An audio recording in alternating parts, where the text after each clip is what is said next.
This is Brian Ladd. Today's Friday, November 13th, 2009, 8:37 p.m. I have on the phone with me Zach, and he's a psychic from New Zealand, and we have been discussing the Madeleine McCann case, and we thought that it'd be in everybody's best interest if we record this. So, Zach, you there? Yeah, hi. Hey, nice talking with you. We've been discussing the Madeleine McCann case, and you've got a lot of good information that I wanted to record so others can hear this. And it seems to confirm a lot of things that I have, too, and you have a lot of new things that I think are highly possible. Yes. Everybody knows that Madeleine McCann, she went missing May 3rd, 2007, while on holiday with her parents in Praia de Lotz, Portugal. The family's from Great Britain. She went missing. I think she was age 2 when she went missing. She turned 3 during the investigation, and she is 4 now, and I believe she'll be 5 in May. So let's get right to it. We were discussing when, and I've got some notes from you, when she went missing, and what may have happened at that time, and the parents, if the parents were involved or not. You said that you think when she turns 6, something's going to happen. Can you explain that? Yeah, there will be, that is like, if you like, in the Madeleine McCann missing file case situation, that will be the next big breakthrough. And if it may, obviously we want it to involve reuniting with her parents. However, if it isn't that straight up, the next big breakthrough, there's going to be someone who's like an associate of the ring of people who are involved in this. And what is going to happen is it's going to prick his conscience. That's the words that I'm picking up here. Something is going to prick his conscience, whether it's he's got a child the same age or something like that, and he sort of puts 2 and 2 together and says, how would I feel if it happened to me, or what, I don't know. But it does look like he's going to start to spill the beans. Yeah, I've been hoping this for a long time. I've had a lot of related dreams that say he's confessed, he's come forward. You mentioned the inner circle. Yes. I think that's what there are a group of people that are involved in Madeleine's abduction. And I wanted to get something straight here. We do think that Madeleine was abducted. We don't think her parents had anything to do with the disappearance. But I think we both do agree that some of the things that the parents had done in the past probably need to be rectified to get the attention back on Madeleine McCann and not the parents. Absolutely. They, for whatever reason, the situation and where they were at the time, they perhaps made some poor choices and have had to backtrack that. But from a spirit point of view, in order for this case to come out in the clear, then these things need to come up, and they need to basically swallow their pride, as it were, and just say, look, some of the earlier things we could have put better. This is actually what happened. It was this, this, and this. And we were afraid because we thought people would judge us, or, that take it the wrong way, that we set it up to start with. They definitely didn't. She was targeted, pretty much targeted by what I would call the main suspect. Okay, and we discussed. Let's bring this up again, though. Okay, so when she went missing, the parents did get on the phone. They called Sky News, and they trusted the local police department to do the rest. I don't blame them for calling Sky News, because if I was in a foreign country, and I don't trust the people around there, I would want to get in hold of somebody that I knew that would actually make sure that I'm not the next person that's going to be taken, and my child's going to be okay. So they did that.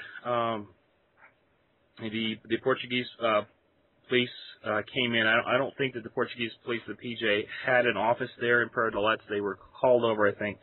And then the investigation started from there. And from everything I've seen in the investigation, they did not take it seriously one bit. It's like that they knew where Madeleine was, and they were just going along on the ropes, I guess, you know what I'm saying, just going what they thought they should do. Which is probably, pretty much how they conduct it in general terms anyway. What they weren't aware of and what really tripped them up was the intense scrutiny that it received from international media, and how suddenly the spotlight turned on them, and it's like, uh-oh. Right, but at the time they had no idea that this would be such a huge case. Sure. There's been a lot of speculation about who may be involved, and I think that Robert Marek is definitely involved, and I think that certain members of the Portuguese police are involved too, And I think we both agree that the child was targeted. You said that plenty of times when you were doing your reading earlier. She was targeted, I think, just for the way that she looks. Correct. She was vulnerable, and that the people that were following her, or the families, their actions were so predictable. They were doing the same thing every night. I believe they were going to a place called the Tapas Bar, getting intoxicated and leaving the children at home. So that said, it would make it really easy for somebody to take her that wanted to basically sell her. There's a lot of things that go on in Portugal that don't go on in places like where you and I live. Exactly. Just looking at the history of Spain and Portugal, and even what goes on today, it's basically a male-dominated society. Women don't have too many rights.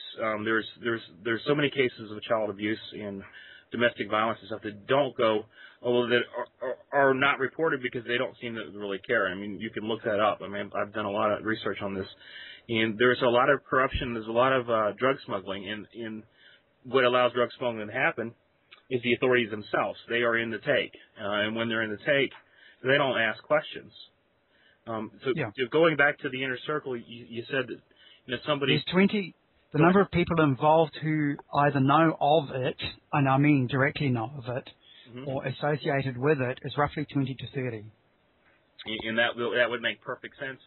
I actually think that Madeleine was taken just like they would smuggle drugs. I think they're part of the same organization, and this person that maybe come forward actually, like you said, may have a child of their own that could be turning 3 or 4, and just gets a change of heart and confesses. And that might be really hard to do because in that society you don't talk, and if you do talk, they don't come after you; they come after your family.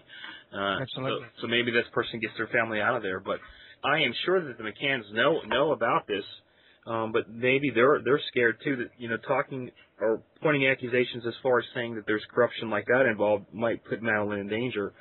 I beg to differ about this. At this point, it's been so many years now. This corruption has to stop, and the only way for it to stop, I think, would be to relieve the PJ of command of the case and get some international police, at least the UK police in there, and actually do their own investigation. Uncover what went on and hold those responsible accountable, because it's not just, as you said, it's not just Madeleine. It's a, let's say, for want of a better phrase, it's a regular occurrence. This kind of thing, and it is. So.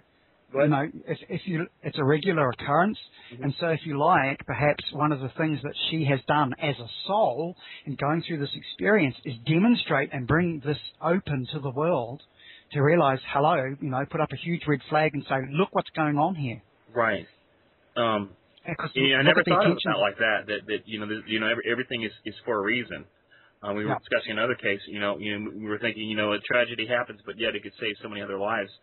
Doing some research on missing children in Portugal, we came around, I think there was about 20 or 30 cases that they actually had open, but yet there are so many other reports that are out there that aren't official.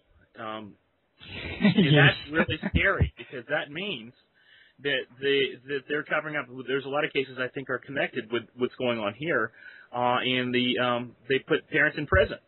And some of those official things are covered up anyhow. You're getting the sanitized version of what they want you to hear. Right. And remember, at the time she was taken, the people involved did not realize the attention this case was going to get.